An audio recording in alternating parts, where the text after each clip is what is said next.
Hello students, Hindi online classes में आपका स्वागत है। तो हमने प्रीवियस वीडियो में विशेषण पाठ्यक्रम, विशेषण के परिभाषा, विशेष प्रकार, इनके बारे में अध्ययन किया और उसके दो प्रकारों के बारे में हमने विस्तार से भी पढ़ा, गुणवाचक विशेषण और संख्यावाचक विशेषण। संख्यावाचक विशेषण के प्रकार भी हमने पढ़े, निश्चित और अनिश्चित। आज हम नेक्स्ट जो हमारा तीसरा प्रकार है परिमाणवाचक विशेषण के बारे में चर्चा करेंगे। तो तीसरा प्रकार है हमारा परिमाणवाचक विशेषण।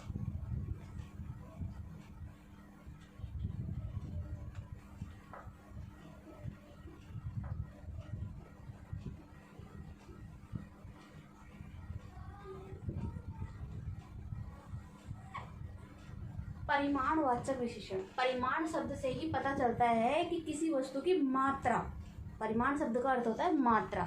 तो परिमाण शब्द से ही पता चलता है कि किसी वस्तु की मात्रा कब पता चलता है, वो परिमाणवाचक विशेषण कहलाते हैं। तो वे शब्द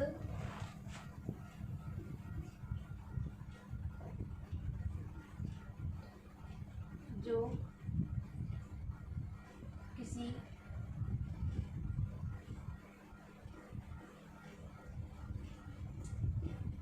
वस्तु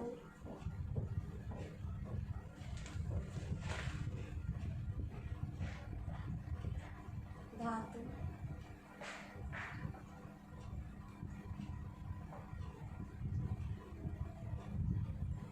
या तरल पदार्थ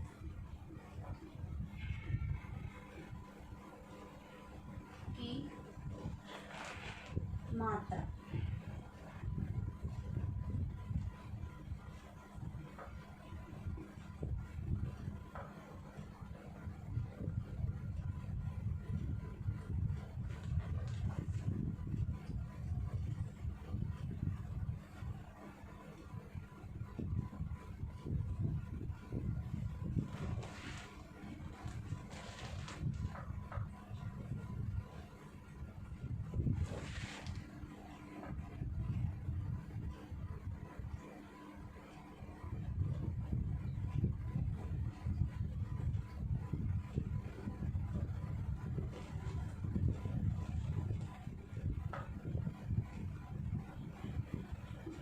परिमाणवाचक विशेषण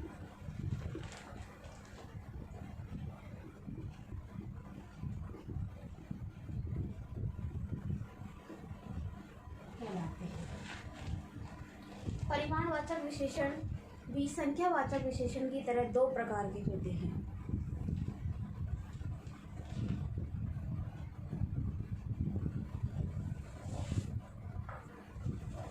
पहला, परिमाणवाचक विशेषण के प्रकार।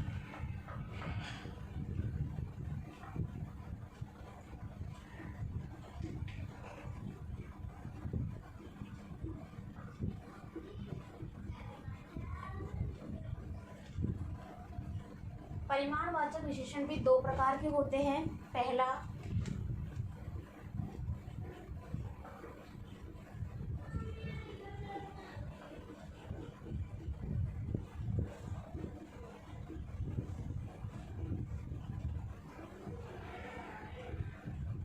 निश्चित परिमाणवाचक विशेषण और दूसरा अनिश्चित परिमाणवाचक विशेषण।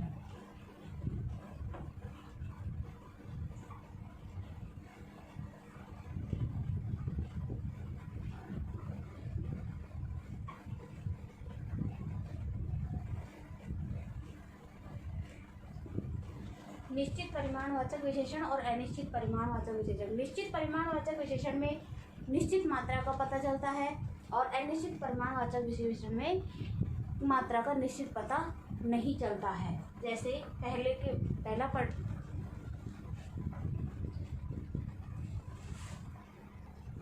देखो, सबसे पहले आता है परिमाणवाचक विशेषण का पहला प्रकार, निश्चित परिमाणवाचक विशेषण। निश्चित परिमाणवाचक विशेषण के अंतर्गत परिभाषा हमारी कहती है कि जिन शब्दों से किसी धातु, अब धातु में कोई भी हो सकता है, सोना, चांदी, तांबा, जस्ता, कोई भी धातु हो सकती है हमारी।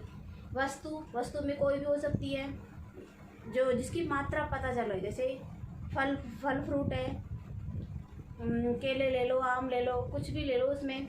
और तरल पदार्थ है, तरल पदार्थ जो लीटर और मीटर में नापे जाते हैं, दूध है, पानी है आदि। तो उससे हमारे निश्चित संख्या का पता चलता है, वो निश्चित परिमाणवाचक विशेषण कहलाते हैं। जैसे हमारे कुछ उदाहरण है, 1 लीटर दूध। तो 1 लीटर शब्द से हमें निश्चित संख्या का पता चलता है कि हमारा दूध है वो, उसकी मात्रा कितनी है, 1 लीटर। पानी की कितनी है, 5 लीटर। केले कितने हैं, 3 किलो। नाप का पता है कि 3 किलो है। और 1 तोला सोना, धातु कितनी है, धातु, सोना क्या है, धातु, तो 1 तोला सोना।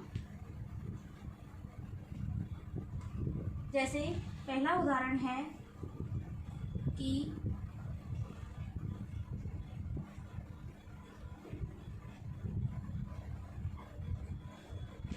सुहानी के घर 5 लीटर दूध आया। तो इसमें 5 लीटर, इससे निश्चित संख्या का पता चलता है, क्योंकि दूध की मात्रा का पता बता रहे हैं। इससे हमें मात्रा का पता चल रहा है, इसका निश्चित मात्रा का पता चलता है। ऐसे ही हम दूसरा उदाहरण लें। हम सोहन बाजार से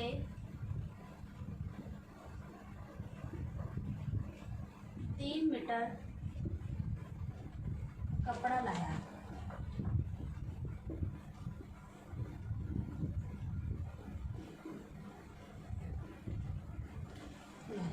क्या लाया, कपड़ा लाया। तो इस 3 मीटर से हमें मात्रा का पता चलता है। आ गया समझ में। ऐसे इसका दूसरा प्रकार आता है अनिश्चित संख्यावाचक विशेषण, अनिश्चित परिमाणवाचक विशेषण।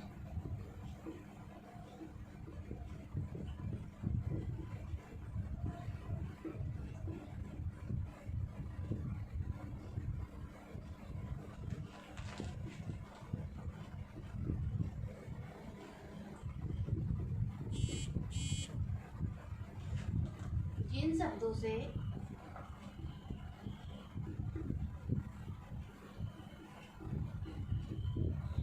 किसी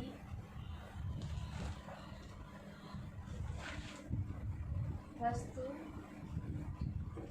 धातु या तरल पदार्थ की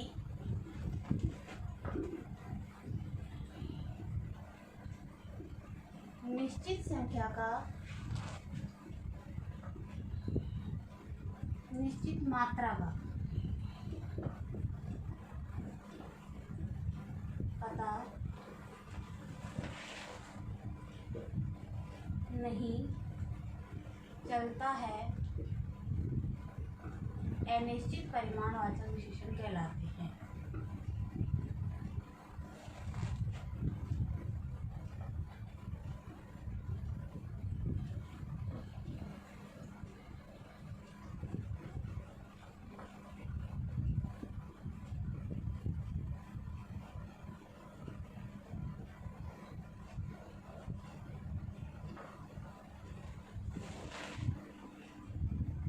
जैसे शेर भर दूध,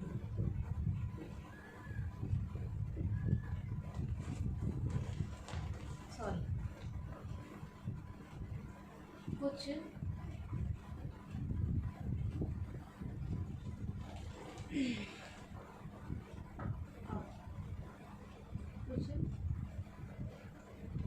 कपड़ा,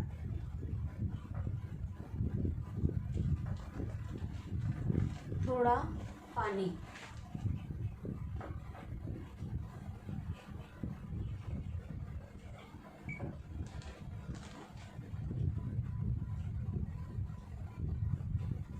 कम दूध,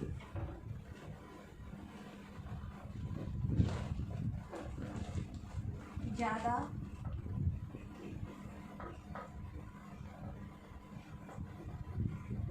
तेल आदि। इन शब्दों से हमें क्या पता चलता है?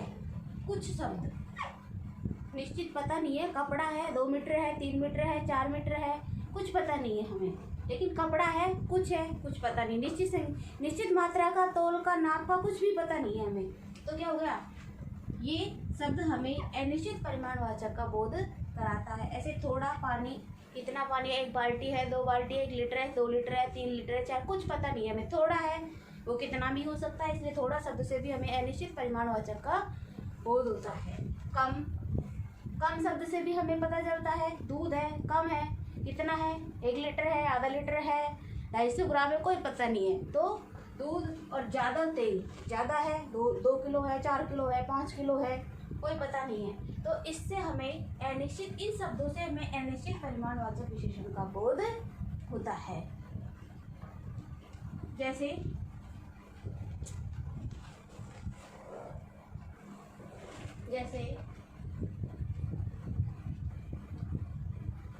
सरिता दुकान से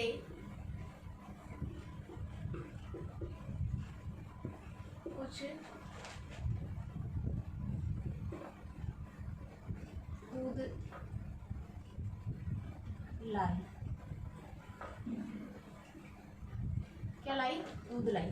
तो कुछ शब्द से दुकान तो गई, दूध लाई, लेकिन कितना लाई? कुछ लाई, हमें पता नहीं कितना लेके आई। ऐसे ही दूसरा उदाहरण है,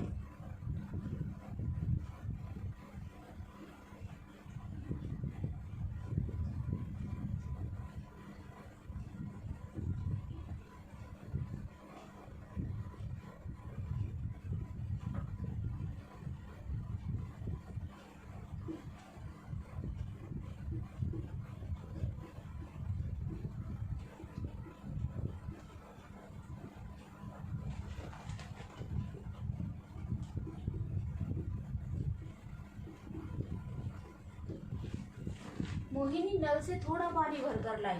थोड़ा लेके आई है, बाल्टी आधी लाई है, पूरी लाई है, कितना लाई है, 1 बोतल लाई है, 2 बोतल लाई है, हमें कुछ पता नहीं है। तो इस शब्द से हमें क्या पता चलता है? अनिश्चित परिमाणवाचक विशेषण का पता चलता है। अब आता है हमारा चौथा, संकेतवाचक या सार्वनामिक विशेषण।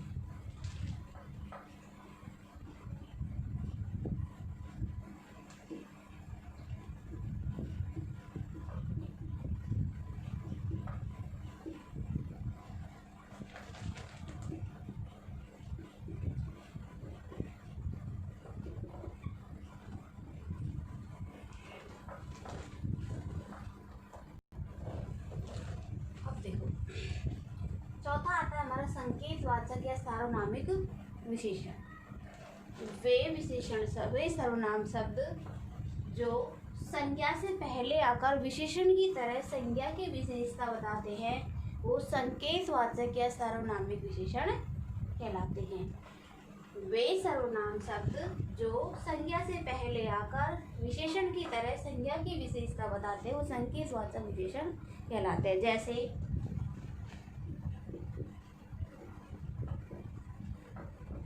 यह, वह, ऐसा, ऐसी, कौन,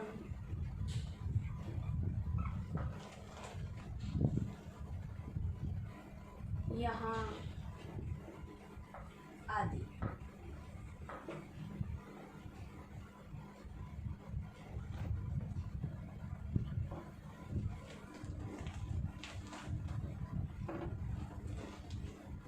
यह, वह, ऐसा, ऐसी, कौन, यहाँ आदि। तो जैसे इसके उदाहरण देखें,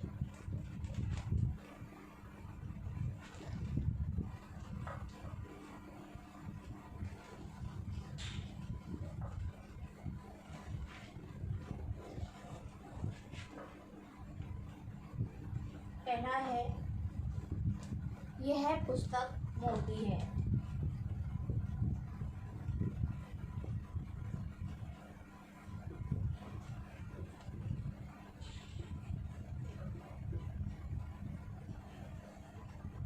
मोटी है। तो इसमें यह शब्द सर्वनाम शब्द है, लेकिन पुस्तक शब्द क्या है? संज्ञा शब्द है। तो संज्ञा से पहले आ रहा है तो हमारी परिभाषा कहती है कि वे सर्वनाम शब्द जो संज्ञा से पहले आकर विशेषण की तरह संज्ञा की विशेषता बताते हैं वो क्या कहलाते हैं? संकेतवाचक या सार्वनामिक विशेषण। तो पुस्तक संज्ञा शब्द है, यह शब्द सर्वनाम शब्द है, तो यह पुस्तक मोटी है, तो यह शब्द पुस्तक की विशेषता बता रहा है कि कैसी है? मोटी है। तो ये कौन सा विशेषण हो गया? संकेत सार्वनामिक विशेषण। इस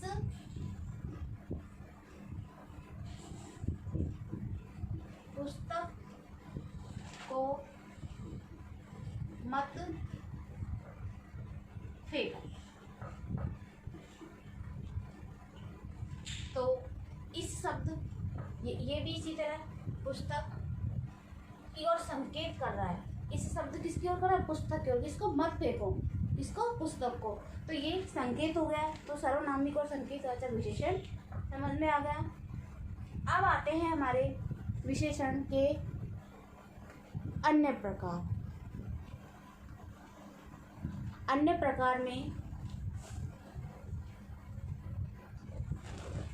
प्रकार में सबसे पहले हम तुलनात्मक विशेषण की चर्चा करेंगे। वैसे तो इसमें तुलनात्मक विशेषण, व्यक्तिवाचक विशेषण, प्रक्रिया विशेषण, प्रविशेषण 4 प्रकार के बताए गए हैं। तुलनात्मक विशेषण की अवस्थाएं भी बताई गई है। तो सबसे पहले हम तुलनात्मक विशेषण के बारे में चर्चा करेंगे। तो इसकी परिभाषा है, सबसे पहले आता है तुलनात्मक विशेषण। तुलनात्मक विशेषण की परिभाषा होती है 2 या 2 से अधिक वस्तुओं, प्राणियों या भावों के रूप, गुण, स्वभाव, स्थिति आदि की जब परस्पर 2 व्यक्तियों से या 2 से अधिक व्यक्तियों से तुलना की जाती है तो तुलना बोधक या उसे तुलनात्मक विशेषण कहते हैं। तुलनात्मक विशेषण की 3 अवस्थाएं होती है। तो तुलनात्मक विशेषण की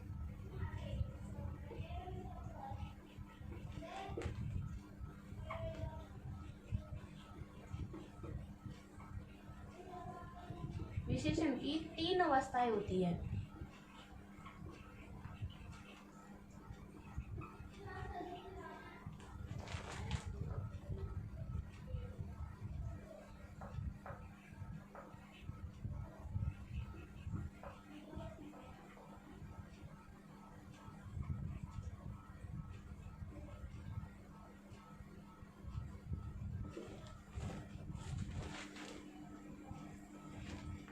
पहली मूलावस्था, दूसरी उत्तरावस्था और तीसरी उत्तमावस्था।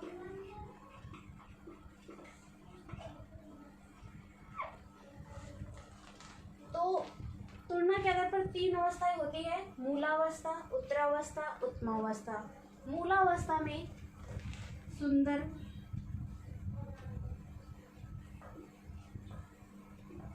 श्रेष्ठ,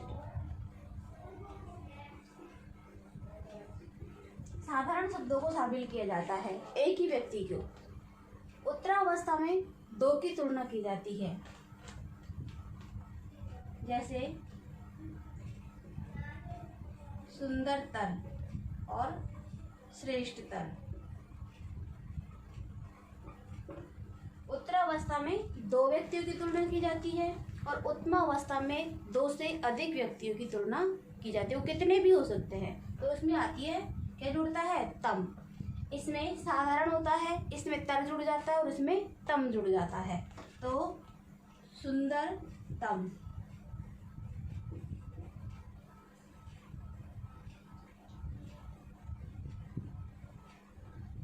तम, श्रेष्ठतम।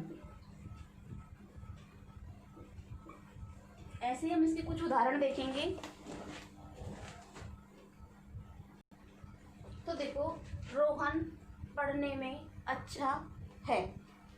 क्या है? अच्छा है। तो रोहन अकेला है, किसी से इसकी तुलना नहीं की गई, तो ये किसमें आ गया? मूलावस्था में, साधारण है बिल्कुल। तो अच्छा रोहन की विशेषता बता रहे, तो किस में आ गए? मूल अवस्था में। किसमें आ गया? मूल अवस्था में आ गया। अब इसकी हम तुलना करें, दूसरी अवस्था में पहुंचे तो उत्तरावस्था में जब जाएंगे तो इसका वाक्य बनता है रोहन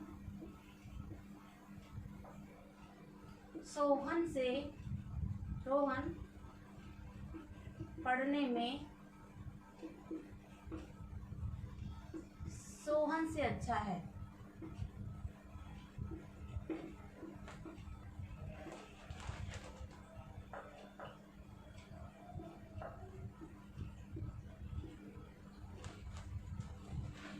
अब इसकी क्या हो गई? तुलना हो गई। क्या हो गई? तुलना हो गई। किससे हो गई? तो तुलनात्मक विशेषण में चला गया। अगर हम इसका उत्तरावस्था में बनाते हैं, किसमें बनाते हैं? उत्तरावस्था में बनाते हैं,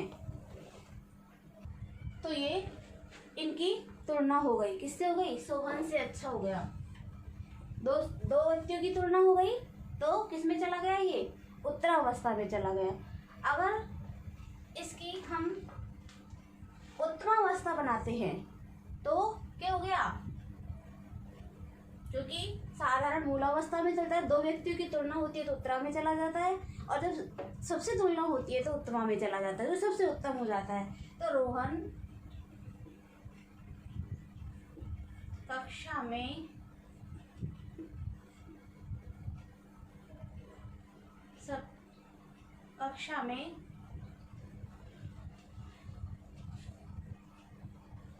सबसे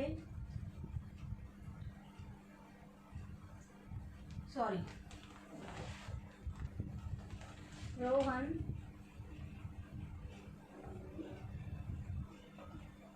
कक्षा में पढ़ने में सबसे अच्छा है।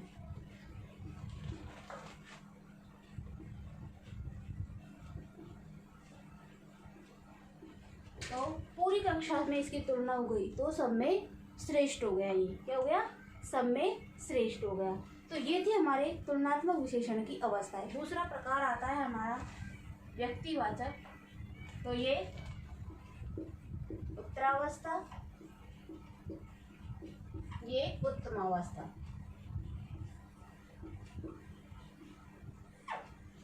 इनको आप उतार सकते हो।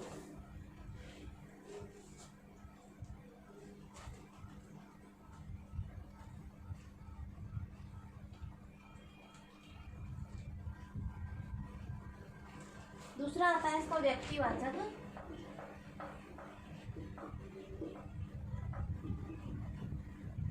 विशेषण।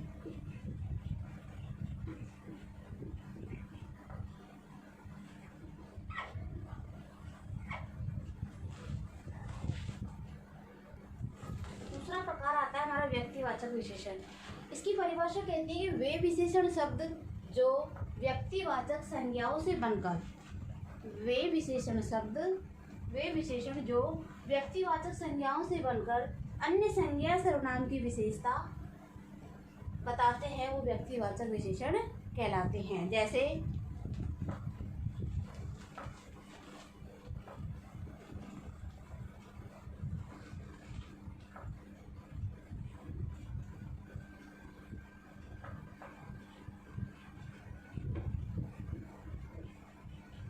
जोधपुरी कोट,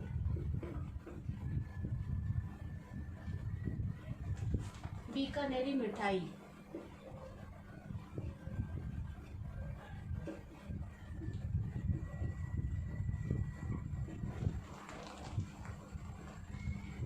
और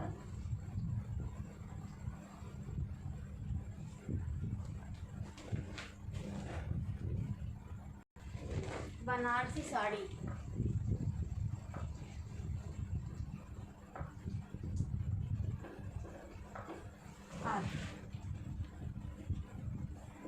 अब इसमें जोधपुरी कोट, जोधपुरी शब्द क्या है?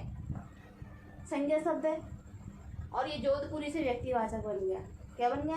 व्यक्तिवाचक। तो कोट की विशेषता बता रहा है, तो ये जोधपुरी, बीकानेरी और बनारसी सब इसमें क्या हो गए? व्यक्तिवाचक विशेषण हो गए। क्या हो गए? व्यक्तिवाचक विशेषण शब्द हो गए। अगला आता है तीसरा, प्रविशेषण।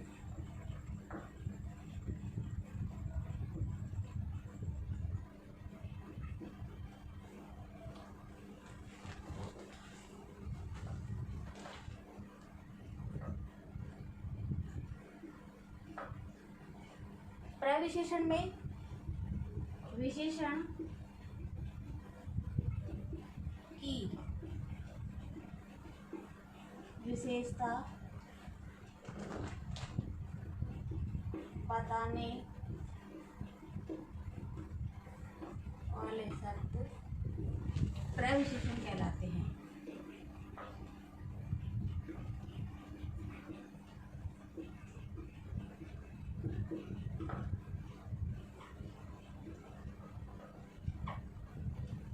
जैसे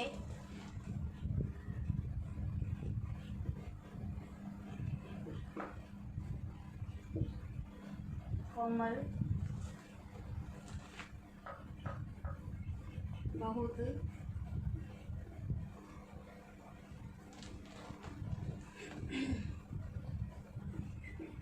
अच्छी, लड़की। तो इसमें अच्छी शब्द तो क्या हो गया? विशेषण, क्योंकि कोमल की विशेषता बता रहा है।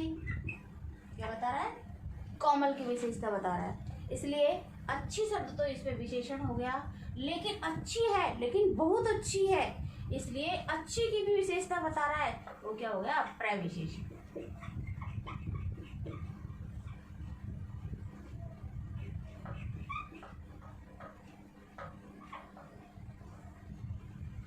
तो आगे समझिए, विशेषण की भी विशेषता बताने वाले शब्द प्रविशेषण कहलाते हैं। विशेषण की भी विशेषता बताने वाले शब्द प्रविशेषण कहलाते हैं। तो कोमल बहुत अच्छी लड़की है, तो अच्छी शब्द तो इसे विशेषण शब्द हो गया, और अच्छी है लेकिन बहुत अच्छी है तो प्रविशेषण होगा, क्योंकि विशेषण की भी विशेषता बता रहे, क्योंकि अच्छी है लेकिन बहुत अच्छी है, तो ये प्रविशेषण हो गया। अगला प्रकार है, और अगला और अंतिम प्रकार है इसका प्रक्रिया विशेषण।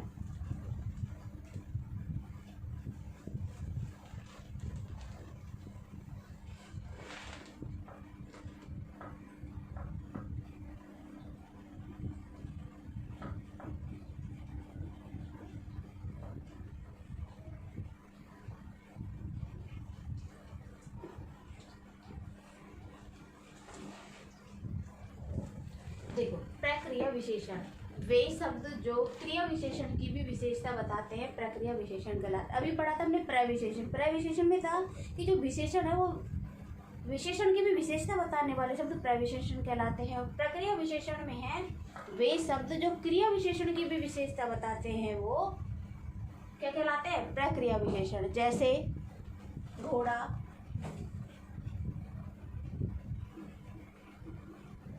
बहुत,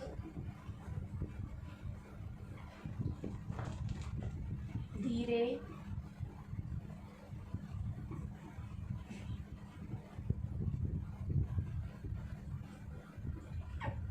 धीरे धीरे चल रहा है।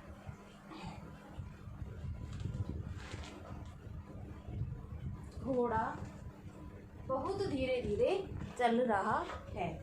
तो इसमें धीरे धीरे शब्द तो क्या हो गया? क्रिया विशेषण।